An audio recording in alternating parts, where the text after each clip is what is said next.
"You eat too much for someone who doesn't pay rent," my daughter said. And I swear, for the first time in 78 years, I understood what people meant by seeing red. I didn't answer. I just sat there with my fork midair, staring at her, trying to remember when exactly she stopped being my little girl. The dining table was too wide. That's the first thing I thought. Too wide for a family that barely talked. Her husband, Craig, was scrolling through his phone. My teenage grandson, Blake, had his headphones in one ear. Only little Annie, my granddaughter, noticed anything was off. She glanced at me with those big, confused eyes. She didn't understand what her mother had said. Not yet. Lindsay was already halfway to the kitchen, muttering something about me leaving crumbs on the floor. The roast chicken was her usual dry mess, but I'd smiled and eaten it anyway. Like I always did. Like I'd done every week since she let me move into the mother-in-law unit behind their house 4 years ago. I finished chewing, set my napkin down, and excused myself. No one stopped me. Of course not. Outside, the cold air hit me like a truth. November in Oregon is a quiet kind of cruel. Wet, gray, and damp in a way that gets into your bones. I walked the short path back to the unit, my bad knee aching with every step.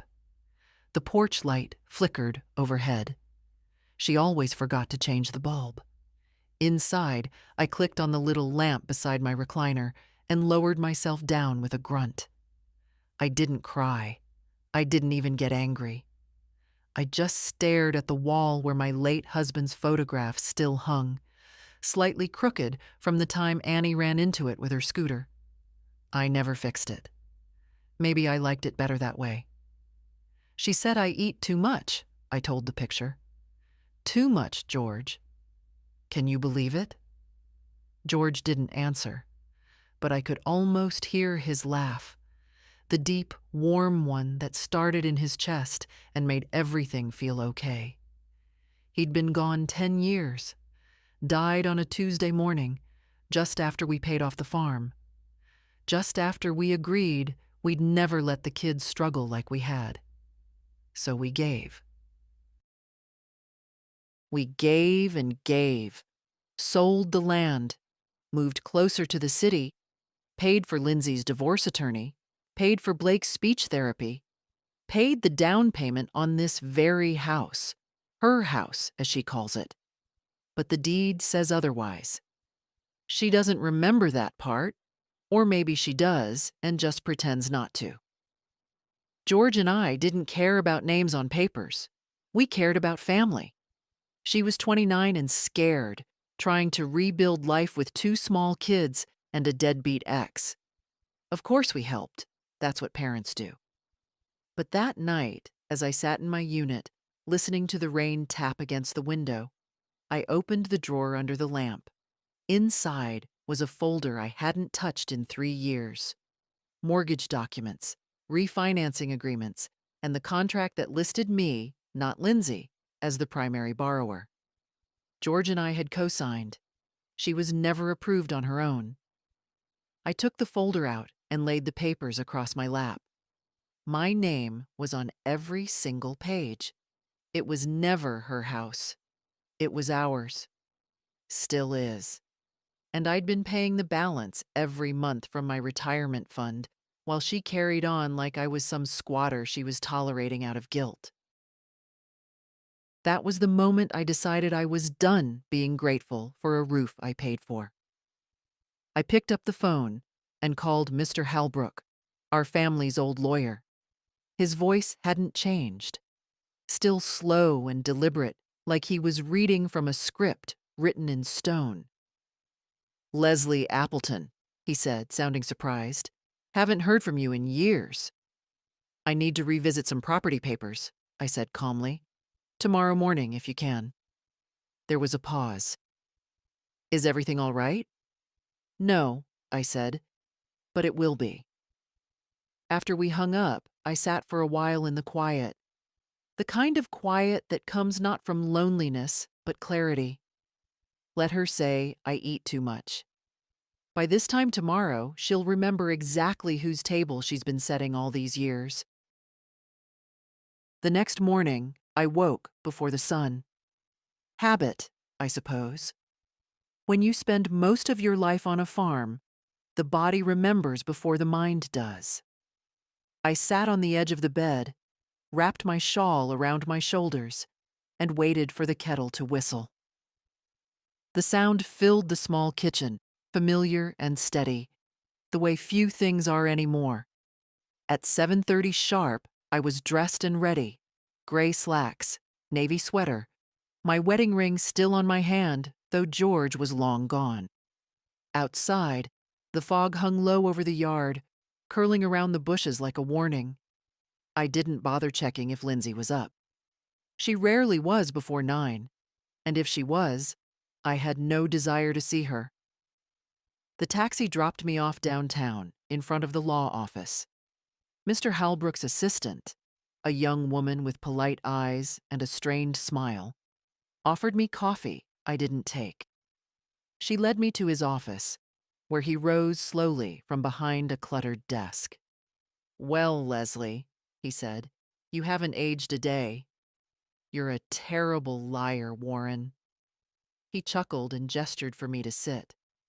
I handed him the folder. He flipped through it, eyes narrowing behind his wire-rimmed glasses. Still paying this mortgage? Yes. She thinks it's hers?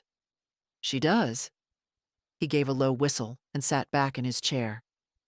You co-signed, and your name's still primary. The payments come from your account? Every month. Does she contribute at all? I shook my head. He nodded slowly, then opened a drawer and pulled out a legal pad. You thinking of transferring ownership or taking action? Both, I said. But not yet.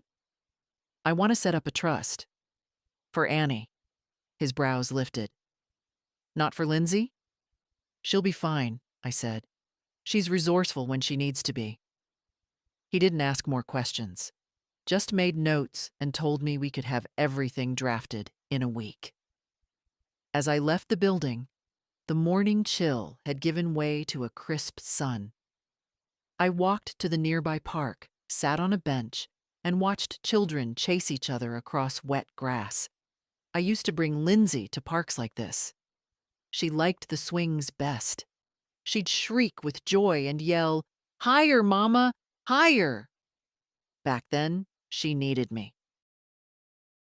It's strange how people forget that.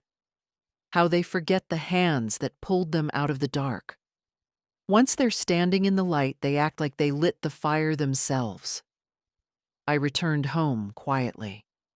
Annie was in the yard, sitting cross-legged in the grass with a book in her lap. She smiled when she saw me.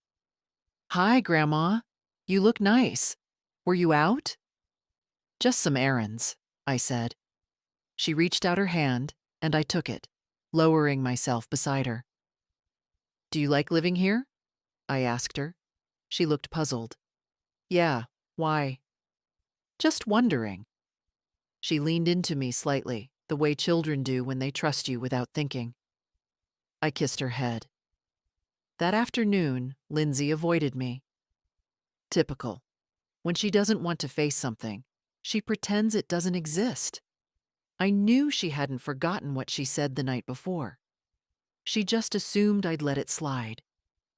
Again. She didn't know yet that the world was tilting. In the evening, I reheated soup in my unit and pulled out one of George's old journals. He kept them during the years we were trying to save the farm. Scribbled thoughts, business plans, memories. One entry caught my eye. Don't let them turn you into background noise. You're not wallpaper. You're the walls. George always did write like a man who built things with his hands. I pressed my palm against the page, as if to absorb a little of that certainty. Later, when it was fully dark and the kitchen lights from the main house cast long shadows on the grass, I looked out the window. Lindsay was in the living room, on the couch with Craig, sipping wine, laughing. The same couch I bought her when she moved in, though now she claimed she'd found it on sale. I didn't feel anger, just a quiet resolve. They had rewritten the story in their heads. They were the providers, the busy adults offering their aging mother a place to live, a guest house, a kindness. But it wasn't kindness. It was mine, all of it. And soon they'd remember that in full. I started keeping notes, not to build a case. I wasn't planning to take them to court. I just needed to see it clearly, for myself. I needed to stop pretending it was just a bad day or a moment of stress or how things are in modern families.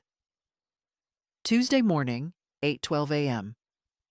Lindsay knocked once, then came in without waiting for an answer.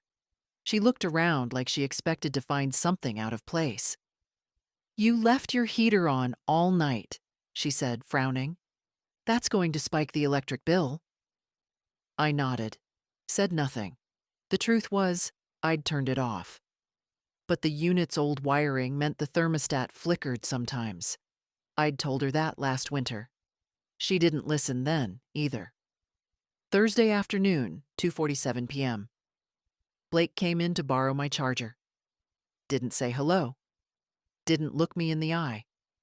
When I asked if he wanted a snack, he said, "I'm not 5," and left. Saturday night, 6:13 p.m. Lindsay asked if I could watch Annie while they went to dinner.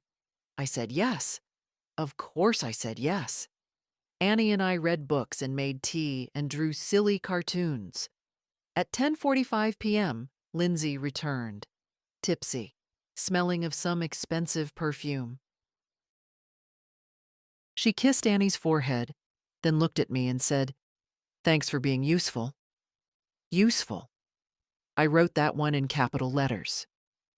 There's a difference between being loved and being used. I used to think I was both. Now I wasn't so sure. The week passed slowly. Mr. Halbrook called midweek to confirm that the trust documents were in motion. Annie would inherit the house outright upon my death, with a clause to ensure Lindsay couldn't touch it without her consent. Warren had seemed pleased with the arrangement. "It's airtight," he said. "She can't contest it. Not without opening up a whole lot of uncomfortable truths." Good, I thought. Let the truths breathe for once. One evening, I found myself listening to a voicemail on my landline, one I'd saved from 3 years ago. George's voice. Not much, just a brief message before he headed to the store.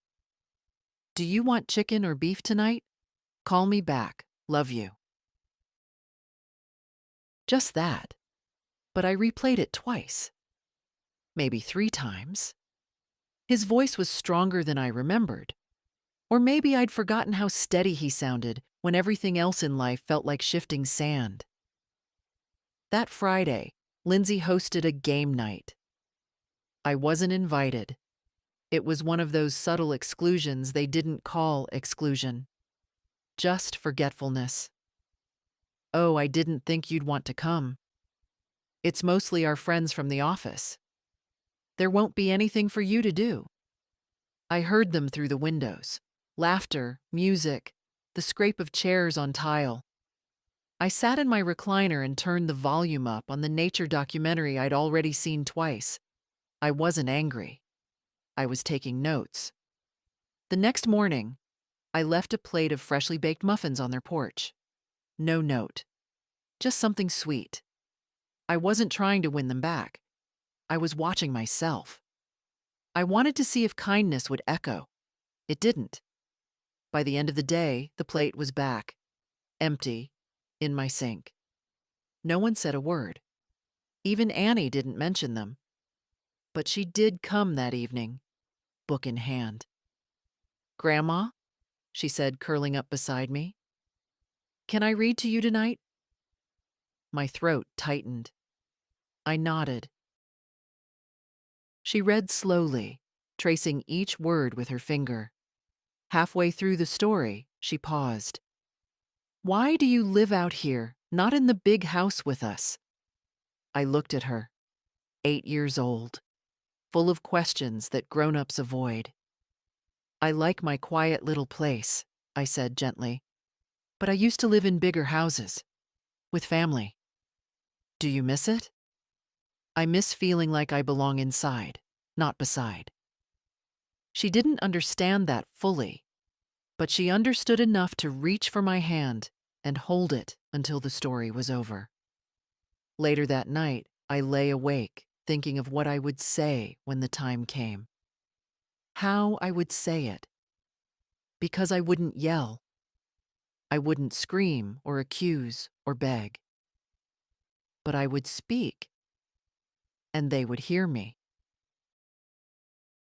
There are things you forget until they show up in your hands again. That's how it was when I opened the old cedar box in the back of my closet and found the letters. George's handwriting was unmistakable. Tight, upright, a little too neat for a man who worked with his hands. These weren't love letters, not exactly. They were more like messages we used to leave each other around the house. On the fridge, the bathroom mirror, tucked into coat pockets. But he kept them, folded, stacked, dated. One read, "Called the bank, mortgage clear. We own this patch of dirt outright, darlin'. Feels like a miracle." Dated June 12th, 2003. Another, "Don't let her steamroll you just because she talks fast. You're not made of paper."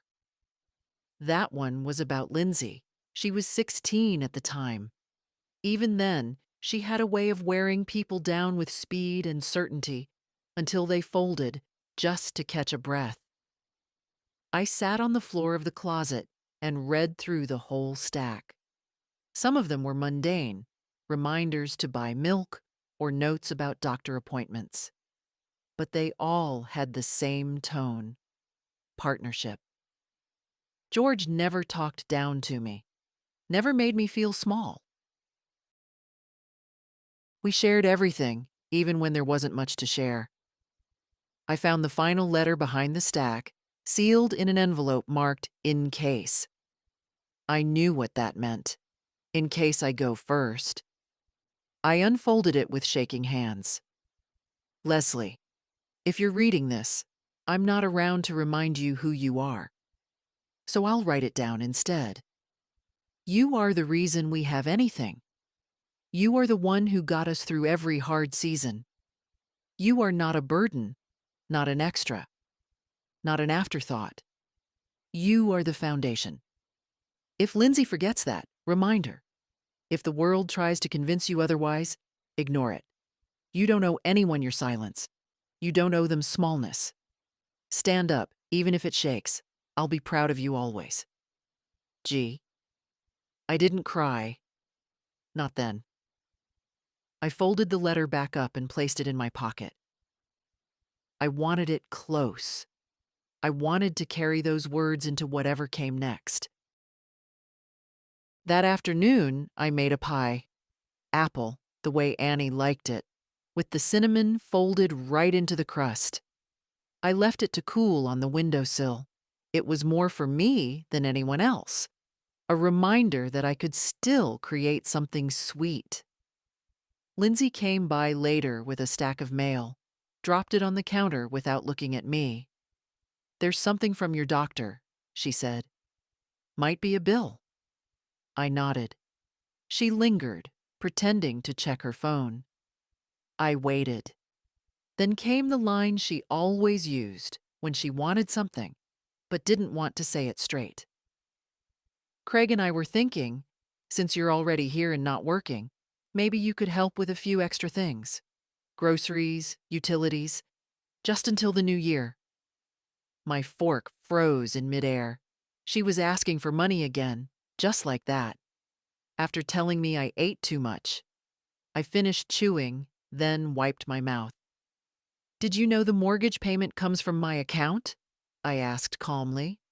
She blinked. "What?" "The house? I've been paying it." She laughed, short, nervous. What are you talking about, Mom? That mortgage was settled years ago. I stood slowly and walked to the drawer by the sink, pulled out the folder and handed it to her. She flipped through it, page by page. Her expression shifted. Confusion, disbelief, something else. Something harder to name. "This doesn't make sense," she said. "It makes perfect sense," I replied. "You couldn't qualify on your own. George and I signed. I've kept paying it ever since. The house is mine, Lindsay. You've been living here because I let you." She dropped the papers on the table. "That's ridiculous." "It's reality." She stared at me for a long moment, then turned and left without a word. Left the papers, the mail, the truth sitting on the table between us. But the truth doesn't need her permission to exist. And for the first time in a long time, I felt tall. Not because I'd won anything, but because I'd stopped pretending I had nothing to stand on. It was almost laughable how quiet the house became after that. No more knocks on my door at odd hours.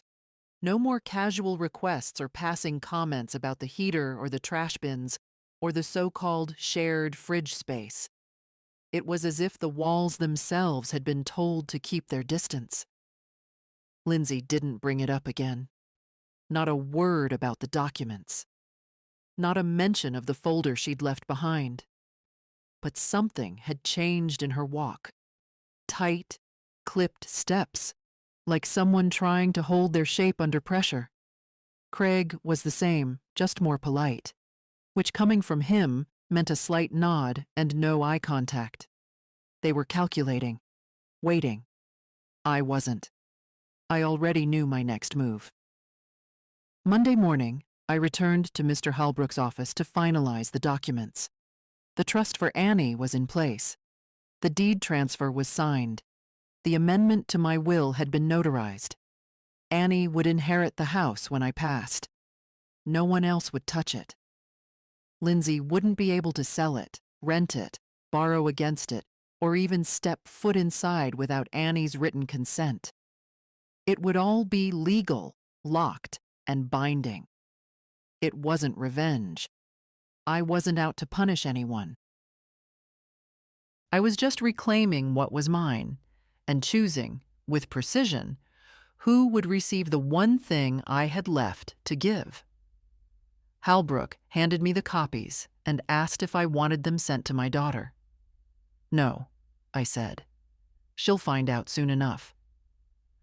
Walking home, I passed the corner lot where an old bookstore used to be. It had turned into a Pilates studio sometime last year. The sign out front read, "Find Your Core." I smiled. Maybe I had. At home, I brewed a fresh pot of tea and sat by the window. The garden outside was starting to brown with winter, but the last of the autumn leaves clung stubbornly to the maple tree. Annie said it looked like the tree was thinking about something. She had a poet's heart, that child, too tender for a house like this. By afternoon, Annie came to visit. She did that often now, without prompt, without permission, just wandered in, barefoot on the path, book in hand. "Grandma," she said, climbing onto the armchair beside me, "did Mommy make you sad?" Children know. No one teaches them, but they know. "No, sweetheart," I said. "Mommy didn't make me anything. I'm just doing some thinking." She leaned her head against my arm. "You're going to live here forever, right?" The words struck deeper than I expected. I looked down at her. "What makes you ask that?" "Because I like it when you're here. It makes the house feel softer." Out of the mouths of babes.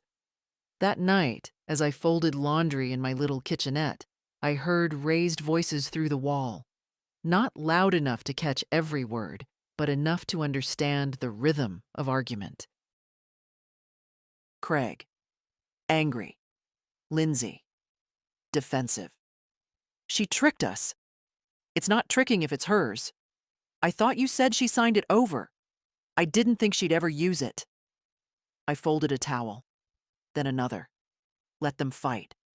Let them try to peel away the shock like wallpaper. The facts wouldn't budge. The next morning, Lindsay appeared on my porch, dressed too neatly for a regular Tuesday. Her lipstick was a little too bright, her smile too careful. "Can we talk?" she asked. I stepped aside and let her in. She sat at the table like it was an interview. I poured tea for both of us. She didn't touch hers. "I think we got off on the wrong foot," she said. I waited. "I didn't realize how much you were still involved with the mortgage. I thought we had agreed it was my responsibility now." "You assumed," I said gently. She flinched. "I just mean, it's confusing, Mom. You're living here rent-free and paying the mortgage. Well, now I see that. But there's a way to handle things, you know? Talking, discussing."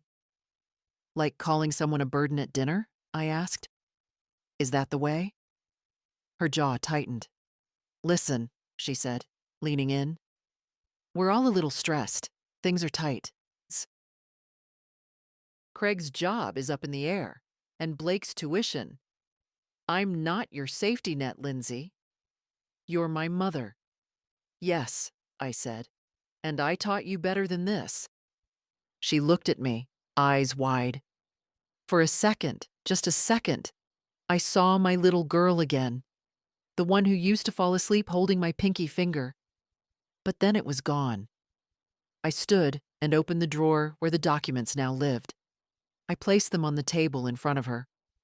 "This house," I said, "is mine. It will be Annie's one day. Not yours. Not Craig's. And if you don't want to live under that truth, you're free to make other arrangements." Her mouth opened, closed. I poured more tea. Sat down. "You said I eat too much," I said quietly. "But maybe I've just been swallowing too much for too long." And this time, she had no answer. She didn't slam the door when she left. That would have meant she was angry, and anger meant fire. Fire meant life. But she wasn't angry. She was cornered. Lindsay hated losing control. I watched her walk across the yard, stiff-backed and fast, like her heels might snap under the weight of it all. She didn't turn around. I didn't expect her to. The silence after she left felt heavy, but not empty. It was the kind of silence that settles after a storm.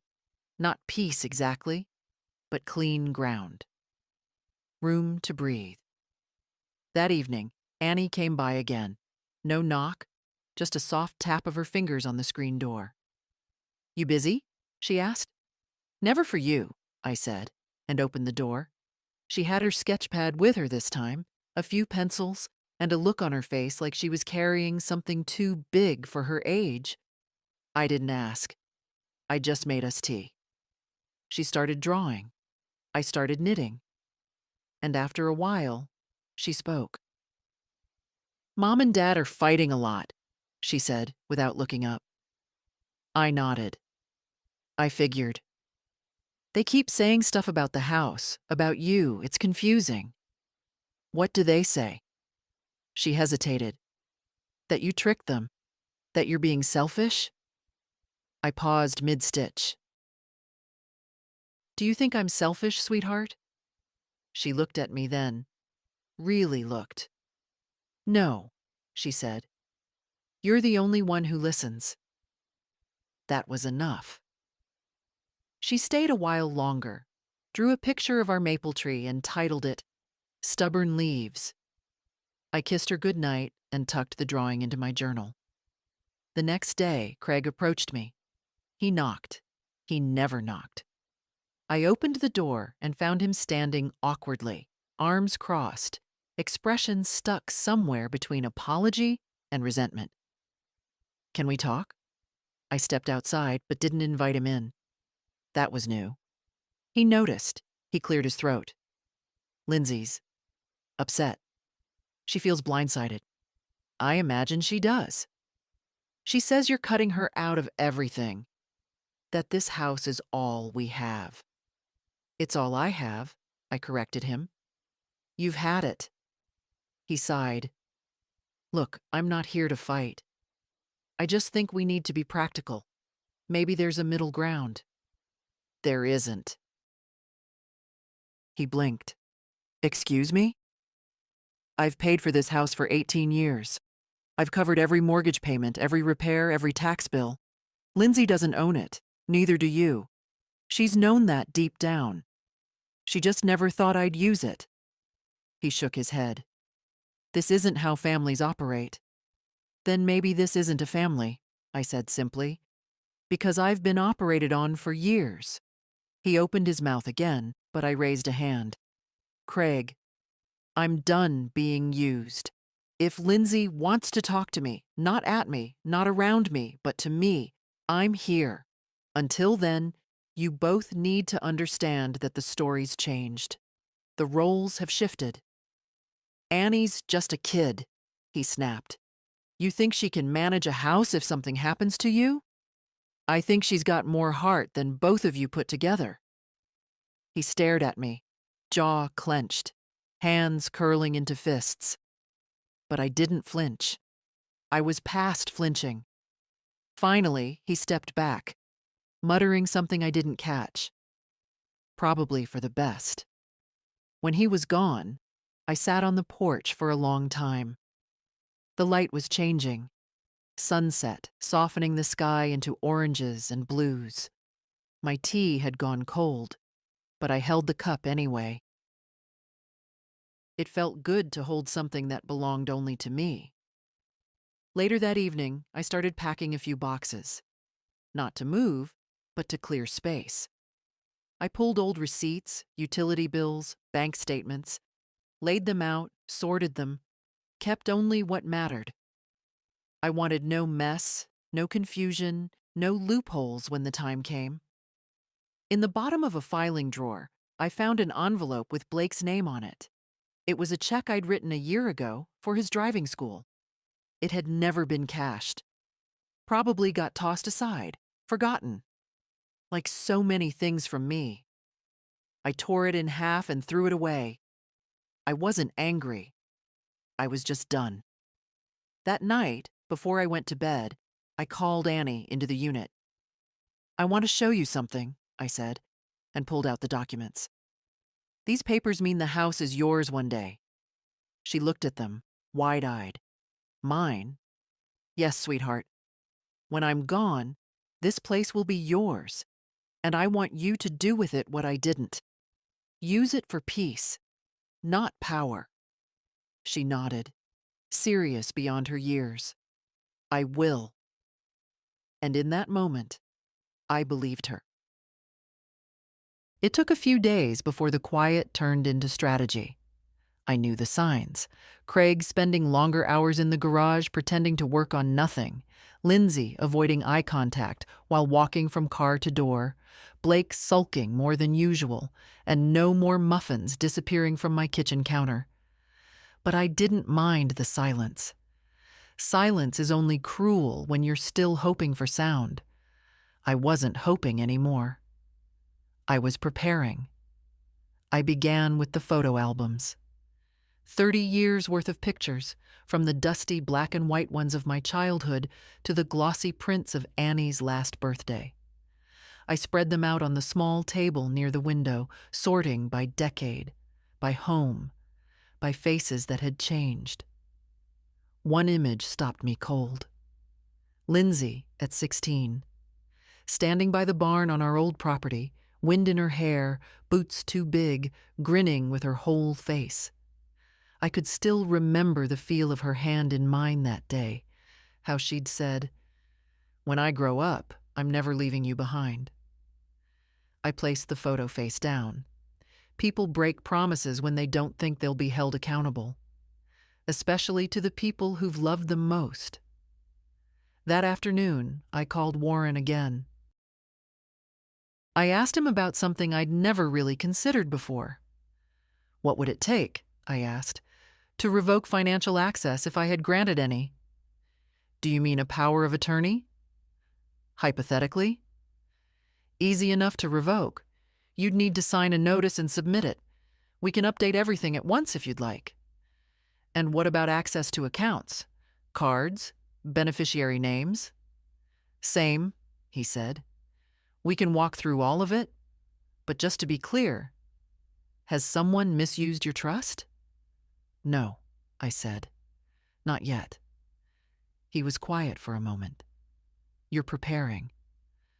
I'm making sure they can't steal anything when they realize they've lost the one thing they thought was guaranteed. He exhaled, long and slow. I'll have everything ready by Thursday. After the call, I sat at my table with the window open. A wind had picked up, and the air carried the scent of dry leaves and distant smoke. It was a familiar smell. Autumn before the hard winter, memory before the forgetting. That night, I didn't sleep well. Not from worry. From clarity. I couldn't pretend anymore. I had to sort the final pieces before the storm came. In the morning, I cleaned my space. Not for guests, not for them, but for myself. For dignity. My room, my walls, my air. I opened all the windows, let the light in, washed every dish, dusted every corner. I even polished the wood frame of George's picture. You wouldn't have let it go this far, I whispered. But I did. And now I'm fixing it. Later that day, I caught Lindsay outside while she was carrying groceries in. She flinched when she saw me. Can I help? I asked. She looked suspicious. It's fine. I didn't move. I think we should talk. She closed the car door with her hip, balancing 2 bags. About what? You know what. She sighed. Mom, I really don't have time. Make time, I said, and stepped aside so she could pass. Later. Tonight. Here. She didn't answer, just kept walking.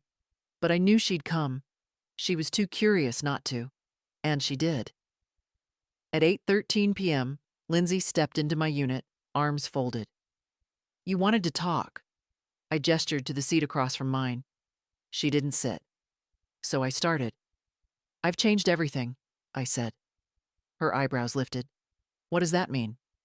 The power of attorney, bank authorizations, my will, the trust. She let out a soft laugh. You're being dramatic. No, I said. I'm being precise. She finally sat. Her face was hard, her eyes calculating. Why? You know why. I made one comment. One. I stared at her. No, Lindsay. You made 100. That one was just the one that woke me up. She looked away. You've treated me like a guest, a freeloader. An old piece of furniture that occasionally serves a purpose. But I'm not furniture, and I'm not your tenant. This is my house, she said, her voice rising.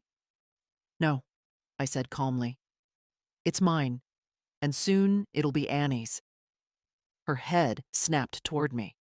What? I've put it in a trust. She'll inherit it, not you. That's insane. No, I said. It's mine to give. And I'm giving it to the only one in this family who still looks me in the eye without asking for something. Lindsay stood abruptly. You're destroying everything. No, I said. I'm restoring something. Myself. She opened her mouth, closed it, then left.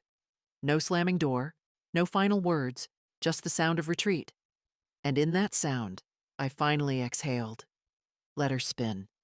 I was done spinning for her. It wasn't until the next day that Blake came to see me. He hadn't set foot in my unit for months. Even when he borrowed things, chargers, headphones, a spare umbrella, he sent Annie to get them, or just took them without asking. But that morning, he showed up at my door, hands in his pockets, expression like someone had dared him to be polite. "Hey," he said, like it was a chore.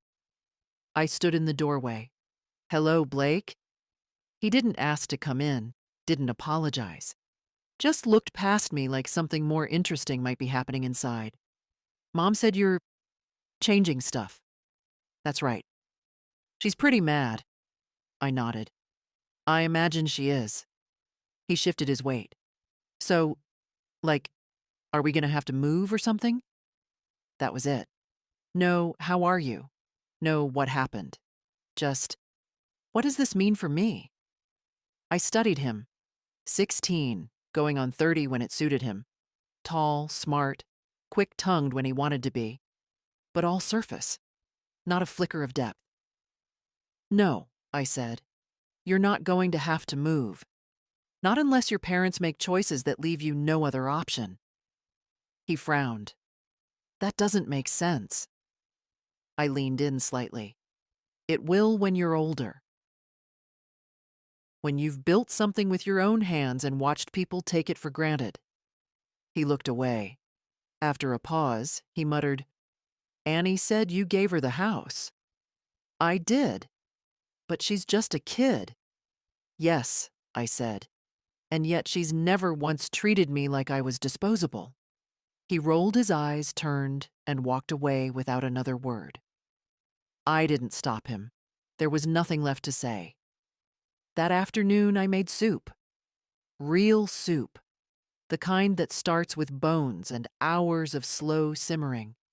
The smell filled the unit and drifted out through the open windows. A few years ago, that smell would have brought the whole house knocking. Now, it brought only Annie. She arrived barefoot, as always, holding a crumpled piece of paper. "I made you something," she said, handing it to me.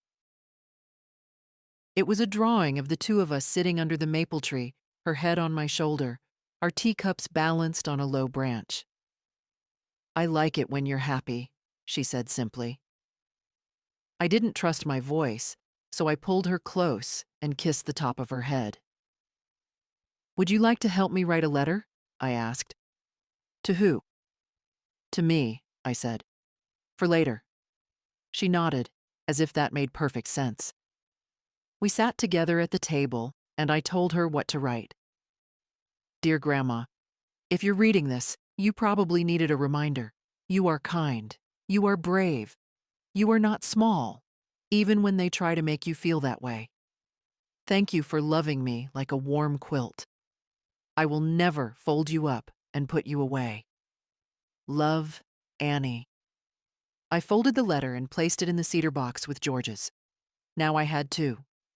That evening, I saw Craig pacing the yard on his phone. Angry. His voice carried. "No, we can't use that account anymore. She shut it down. Yes, I'm serious. The bank said she revoked everything." I smiled, just barely. They were scrambling. They'd built a structure on the assumption that I'd always carry the weight. And now that I'd stepped aside, the whole thing tilted. Let them find their balance. It was time I found mine. The next morning, Lindsay didn't speak to me. Neither did Blake. Craig tried to make conversation, some weak remark about the weather. But I answered with a nod and closed the door behind me. But Annie came in that evening with a folded blanket, a bottle of hand lotion, and a Hershey bar. "I thought you might like a treat." "I do," I said, smiling. We didn't talk much that night, just sat together while the sky darkened and the quiet settled around us like an old friend. For years I had thought that peace came from keeping the peace. But now I knew better. Peace comes from truth. And I had finally told mine. The days grew colder after that. Not just outside, though winter was creeping in fast with its brittle wind and silver mornings, but inside the main house too. The lights stayed off longer, conversations grew shorter, and the air between me and Lindsay turned dense with everything unsaid. She passed me once on the path to her car, keys in one hand, a scarf wound tight around her throat. "You've created a mess," she muttered, not even slowing down. I didn't respond. Let her think it was a mess. To me, it felt like clearing a table that had been cluttered for years. A week later, the bank mailed me confirmation. All automatic withdrawals linked to my accounts under Craig's or Lindsay's names had been canceled. 17 in total. Gym memberships, car insurance, even a subscription for organic pet food. I didn't even know they had a dog. I stacked the papers neatly in my desk drawer. Then I opened my checkbook and wrote out one last check for Annie's savings account. Not a huge sum, but a beginning. Something she could build on later when she had her own choices to make. That night, I cooked dinner for myself, roasted vegetables, a bit of salmon. Nothing fancy, but I set the table properly. Cloth napkin, real plate, candle lit. I played a record, the kind George used to love, with the scratchy old jazz that made you feel like you were living in sepia tones. And I ate slowly, alone, at peace. The next morning brought a knock. I opened the door expecting Annie, but found someone else. Daniel, my neighbor from down the street, retired fireman, knees shot to hell, kind eyes. We used to talk more, back when George was alive. He'd helped install the railing outside my porch, and I used to bake him rhubarb pie. He held a box in both hands. "Brought you some firewood," he said. "Figured you might need it." I stepped aside. "You didn't have to." He shrugged. "Didn't feel like sitting at home pretending to watch TV." I made coffee. He drank it black. We sat on the porch, wrapped in quilts, watching the street. "You're stirring things up over there," he said after a while. I smiled. "You hear it through the hedges?" "No, but I see the way they move, avoiding your door like it bites." We laughed. Then he grew quiet. "Good for you, though," he said. "Most folks your age, they just give in. Let the next generation bulldoze them." "I did," I said. "For years. And now? Now I remember who I am." He nodded, like that made perfect sense. Hell of a thing, remembering. Later that day, I walked to the mailbox. A thick envelope waited inside. Legal documents from Warren, final versions of everything we'd discussed. I brought them in, laid them out, signed the last remaining lines, and placed the return envelope on the counter. It was done. Fully, formally, irrevocably done. That evening, I got a call from Lindsay. I almost didn't answer, but something in me said, "Not yet. You still have more truth to walk through." So I picked up. "I need to know what you told Annie," she said immediately. "Excuse me?" "She keeps talking about staying with you, about this house, about inheritance. It's putting things in her head." I sat down. "I didn't put anything in her head," I said. "I gave her facts. It's up to you whether you want to keep hiding from them. She's a child. She's more respectful than anyone else in that house." There was a long pause. Then Lindsay said, quieter, "You're turning her against us." "No," I said. "You're doing that. I'm just not lying about who's who anymore." She hung up. No goodbye. No resolution. I didn't expect one. That night, Annie came over and helped me stack the firewood Daniel brought. Her cheeks were pink from the cold, her hair pulled back in a messy braid. We worked in silence until she asked, "Are you scared?" "Of what?" "That they'll stop talking to you." I looked at her. "Sweetheart, they stopped talking to me a long time ago. What they were doing wasn't talking, it was taking." She nodded. And in the quiet afterward, I realized something else. I wasn't afraid of losing them, because I had already found myself. I didn't plan to confront them that day. I'd imagined something quieter, later. Maybe a letter, maybe nothing at all. Just a gradual fade into the kind of distance they thought I already lived in. But some things don't wait for timing. Some truths kick down the door. It started with the pounding, not knocking, pounding. The kind that rattles the frame and makes your hands freeze mid-motion. I was in the middle of folding laundry when it started. I opened the door to Craig, his face red, his breathing shallow. "I need to talk to you," he barked. "Now." I didn't move. "Is this how we knock now?" He ignored the question. "Do you know what you've done? We got a notice from the bank. The mortgage payment bounced, the car insurance, half the utilities. You assumed I'd pay them. That's not the same as asking." He stepped forward, and I raised a hand, firm and steady. "Craig, you're not welcome to shout in my doorway." His nostrils flared, but he didn't cross the line. Good. Some part of him still recognized a boundary when it was drawn hard enough. "You've destabilized our entire household," he snapped.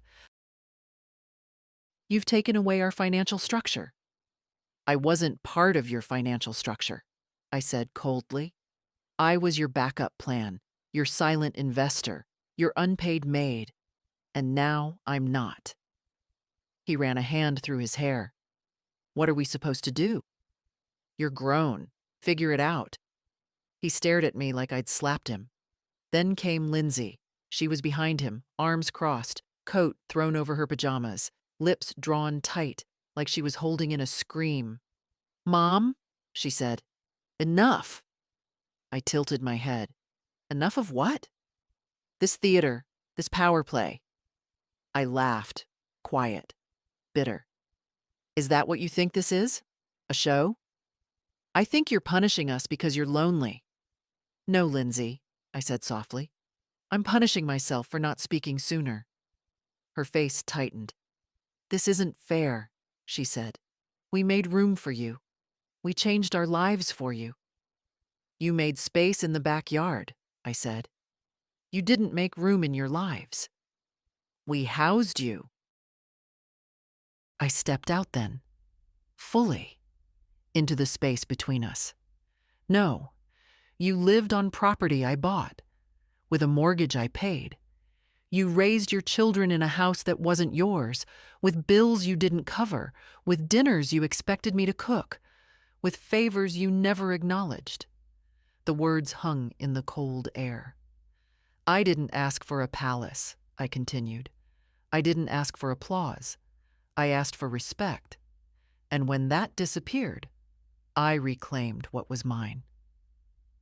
Blake appeared at the edge of the porch, earbuds hanging from one ear, phone still glowing in his hand.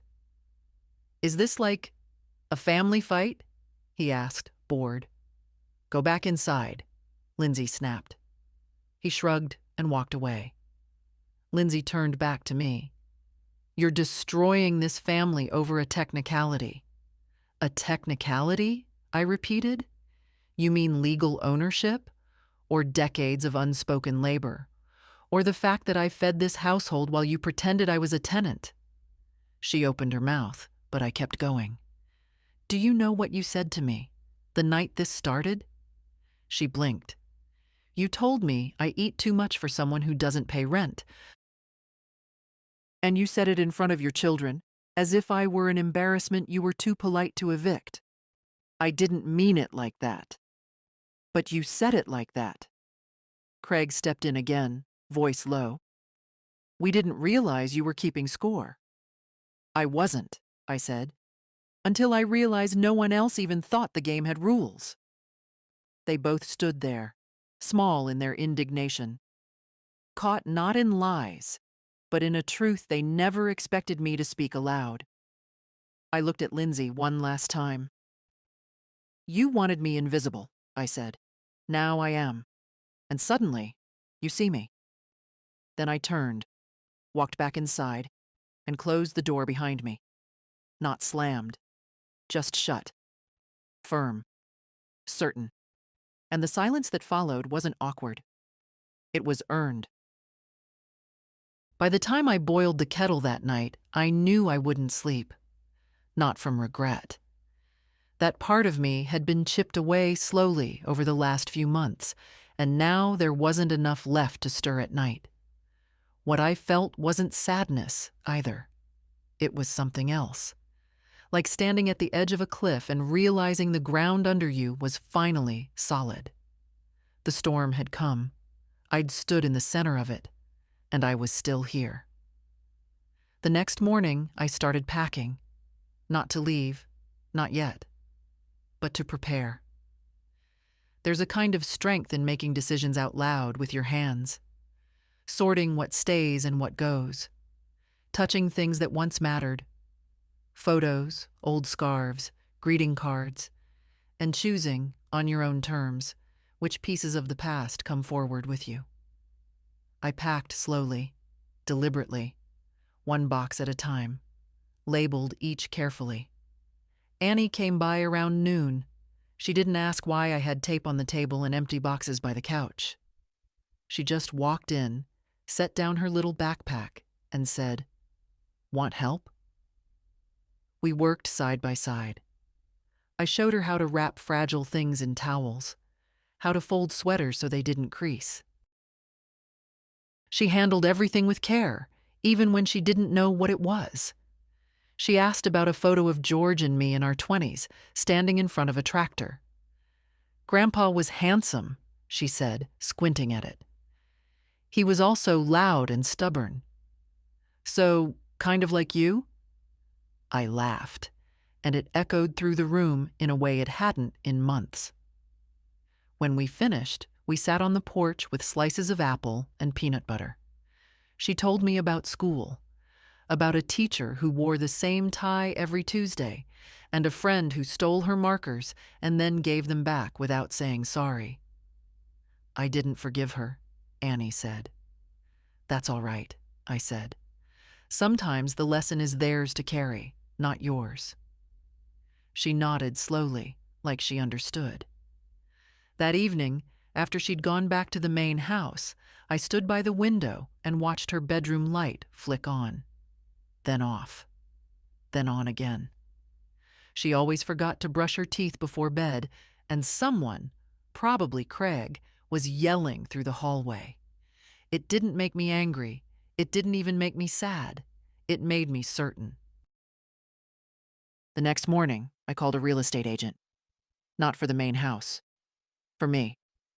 "I'm looking for something small," I told her. "Quiet. 1 bedroom, maybe 2. A porch. Some light."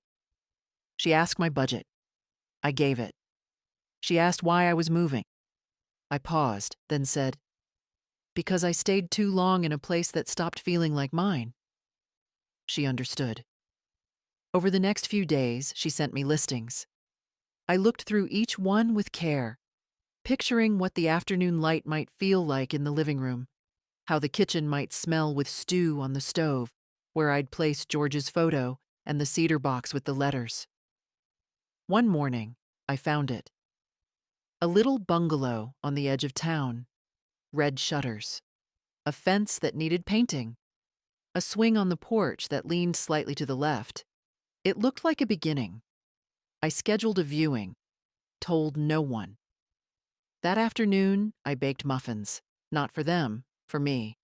Blueberry, George's favorite. I set 2 aside for Annie and delivered them in a paper bag, folded neatly at the top, with a note inside. "Come sit with me after school. I have something to tell you." She came, of course. She always came. We sat by the window with our tea and our muffins, and I told her about the bungalow. "I'm not leaving you," I said. "I'm just moving to a place where I can be whole." She was quiet for a long time. Then she asked, "Can I still visit?" "Anytime you like," I said. "And when I'm older, will it be mine too?" I smiled. No, sweetheart. This one will be mine. Just mine. She nodded. That's fair. And somehow, it was. Later that evening, I stood alone in the kitchen and whispered to the quiet, I'm not staying out of guilt anymore. I'm not feeding people who keep biting my hand. And I'm not waiting for permission to leave a room they never truly let me into. The real estate agent called me 3 days later. The seller accepted your offer, she said, her voice bright through the receiver. We'll start escrow this week. You'll have the keys by the end of the month. I thanked her, hung up, and sat for a while with the phone still in my hand, just holding it, letting the words settle in my bones. I was leaving, not in anger, not in exile, but on my own terms. I was stepping away from a place where I had shrunk to fit their comfort, where I'd been useful, but never welcome, where my silence had been mistaken for contentment. It was almost funny how easy it became once the decision was made. I kept packing, not everything, just the things that mattered. A quilt I'd sewn in my 50s, the rolling pin George gave me the year we couldn't afford a Christmas tree, Annie's drawings, my books, my records, nothing else. Lindsay didn't ask what I was doing. She must have seen the movement through the windows, but she didn't knock, didn't text, just walked past with her eyes ahead, her mouth tight. She was waiting me out, I think, waiting for the tide to pull me back. It wouldn't. The final box I packed held the cedar chest with George's letters and Annie's note. I wrapped it in a towel and placed it gently on top. That was my inheritance. Not money, not property. Words. Truths. The quiet proof that I had lived and been loved, not always kindly, but deeply. That Sunday, Annie helped me clean the windows. She did it without being asked. I want your new place to shine, she said, wiping a corner with the edge of her sleeve. First impressions matter. She made a checklist on her notepad. Windows, shelves, floors, fridge. She added sparkles next to each item once we finished. She was the only one who knew I was leaving. The only one I told. Not because I wanted it to be a secret, but because I didn't owe them a show. That evening, while I was folding sheets, I heard voices outside, raised ones, Craig's and Lindsay's. The back door slammed. Feet stomped across the gravel. I didn't move. I didn't peek through the blinds. I let the storm pass without opening a single window. Later, I found a note under my door. You've made your point, but this is still our home. No name, no greeting, just those words, as if the house itself had sent them. I folded it once, twice, and dropped it in the trash. That night, I stood in my doorway and looked at the path between my unit and the main house. The garden lights flickered, barely working. The grass was patchy, damp. I'd once planted tulips along that path. Lindsay had forgotten to water them. I wouldn't plant anything else here. The next morning, I woke early. I dressed with care, blue cardigan, wool slacks, my grandmother's brooch pinned to my collar. I made tea, buttered toast, and ate it while the light crept through the curtains. Then I walked to the front door of the main house and knocked. Lindsay opened it, surprised. She didn't say anything, just stepped back. Craig was in the kitchen, arms crossed, pretending not to listen. I stood in the entryway. I didn't sit. I'm leaving, I said. Lindsay blinked. What do you mean? I bought a house, I said. I'll move in by the end of the month. Annie knows. No one else needs to. She swallowed. So you're just abandoning the family? I'm removing myself from a place that treated me like a burden. She said nothing. I looked at Craig. You'll need to refinance the house or move. It'll be yours again, on paper and in cost. You've had time to prepare. Still silence. I don't want arguments. I'm not looking for closure. This is just a courtesy. Lindsay finally spoke. What about Annie? She'll visit. She's a child. She's the only one who treated me like a person. I turned to go. Mom? Lindsay called after me. I paused. She didn't finish the sentence. So I left. And this time, I didn't look back. The house was smaller than I remembered from the photos, but in the best way. It didn't echo. It didn't swallow sound. It didn't feel like a space I'd been pushed into or tolerated within. It felt held, like I'd been scooped out of something hollow and placed into something solid. The front steps creaked, but they held. The door stuck a little in the corner, but I didn't mind. I liked things with character, things that resisted just enough to remind you they existed. The keys turned without protest. That was how it began. The woman who sold it to me left a potted lavender plant by the sink and a folded note on the counter. May your new season be soft. Soft. After everything, I didn't know if softness was possible, but I was willing to try. I moved the boxes in myself, slowly, one by one, a few each day. Daniel helped with the heavier ones. Annie came on the weekends. She brought her sketch pad and sat in the empty living room, legs crossed, drawing my walls like they were sacred. This place feels honest, she said once. It did. The fireplace worked. The windows opened all the way. The street was quiet, except for birds and the occasional dog. There were neighbors, but not too many. There was space. There was time. There was me. I arranged the furniture the way I liked it. No compromise. No, well, the kids need room for this, or Craig prefers that. Just comfort. Just calm. I hung George's picture in the hallway, and beside it, for the first time, I hung one of Annie's drawings, the one with the maple tree and our teacups balanced on a branch. She cried when she saw it framed. You really kept it?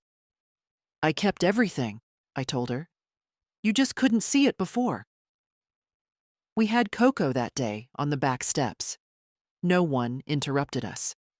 No one watched us like we were a puzzle to solve or a warning to heed. We just sat. Together. She asked if she could spend her spring break with me. I said yes before she finished the sentence. I never asked Lindsay for permission, and Lindsay never called. Not after I left. Not once. No angry texts. No guilt-laced voicemails. No sarcastic comments. Just silence.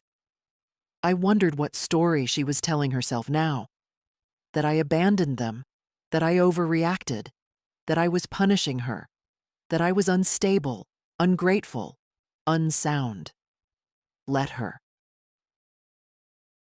Let her rewrite me in the version of events that let her sleep at night. I had no interest in correcting her anymore. The truth didn't need her endorsement. Weeks passed. Then one day, Annie showed up with a package. Small, wrapped in plain brown paper. From Mom, she said, eyes cautious. I didn't open it right away. We made tea first, played a game of cards, talked about her art class.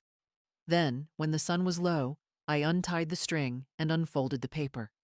Inside was a photograph. Me, Lindsay, George, and baby Blake. Taken on the porch of our first home. Back when none of us knew what was coming. Back when love was loud and clumsy and trying its best. On the back, Lindsay had written 3 words. I do remember. That was all. No apology, no explanation. Just a memory returned. I didn't cry. I placed the photo in the drawer with the letters. And that night, I slept soundly. Not because everything was healed, but because I finally knew where I ended and they began. Spring came quiet and slow.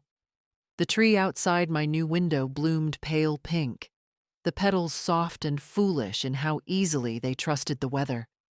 But they were right to trust. The frost didn't return that year. The cold stayed gone. I found myself breathing differently. Not deeper, not louder, just less carefully, as if I'd stopped holding my breath in someone else's home. Annie visited most weekends. Sometimes she stayed overnight. Sometimes she just came to sit on the porch and draw. She knew how to be still with someone. That's rare in a child. Rare in an adult, too, if we're honest. She never asked about her mother. Not until that Sunday. We were weeding the small garden I'd started out back.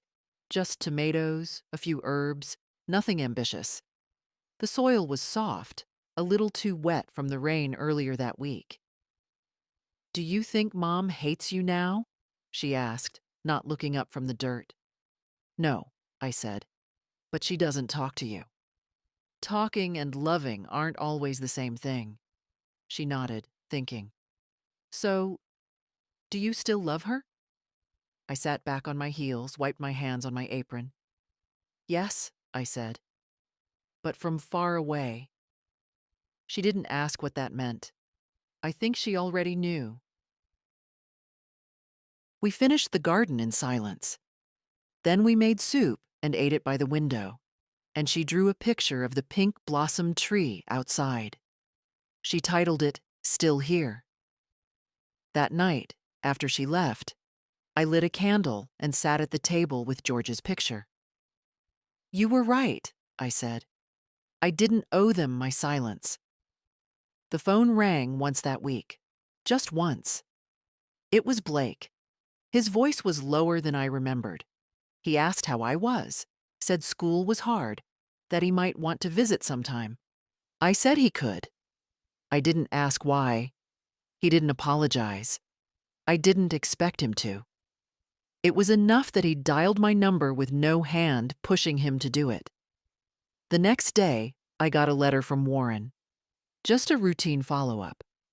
Confirmation of the deed transfer, the updated trust for Annie, a final breakdown of my accounts.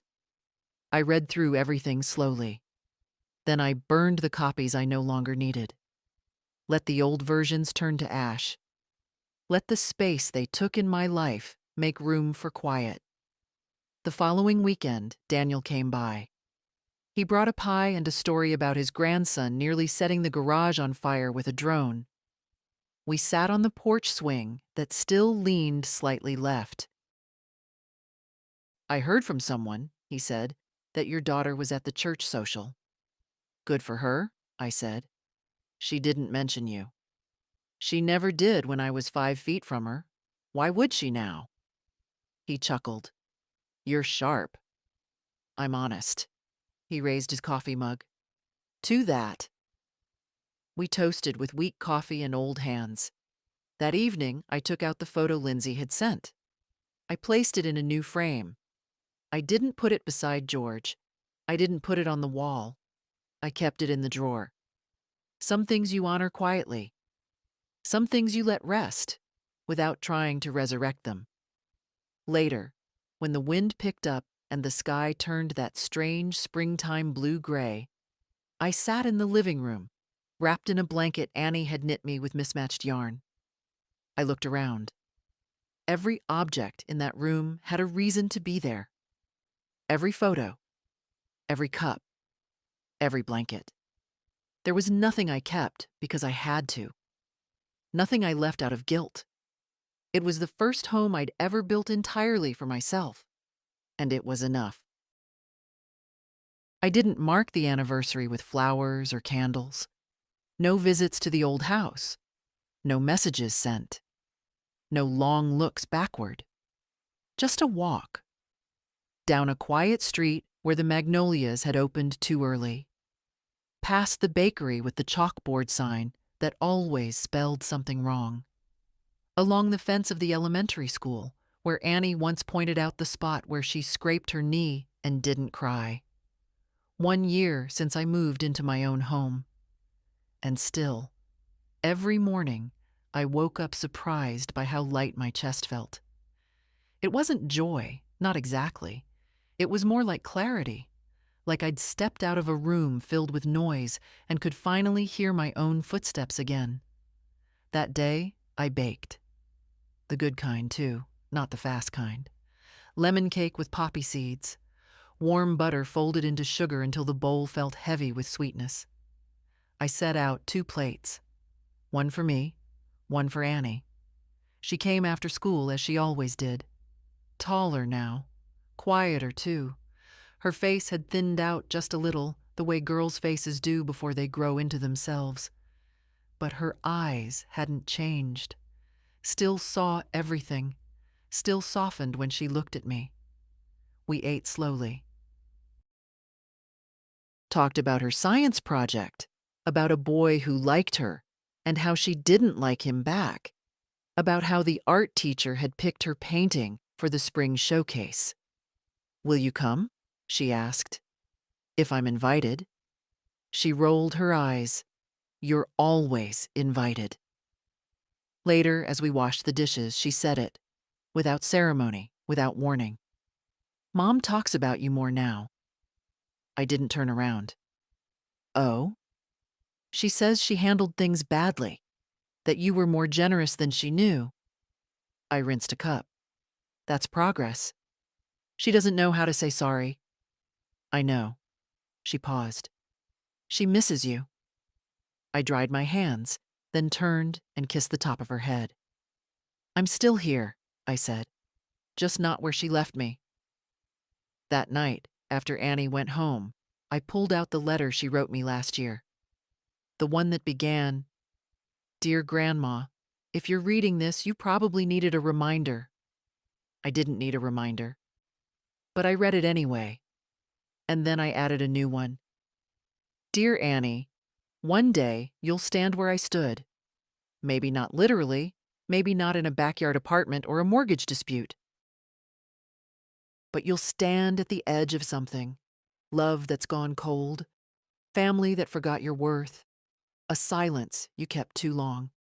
And you'll have to decide, stay small or speak. When that day comes, I hope you remember me.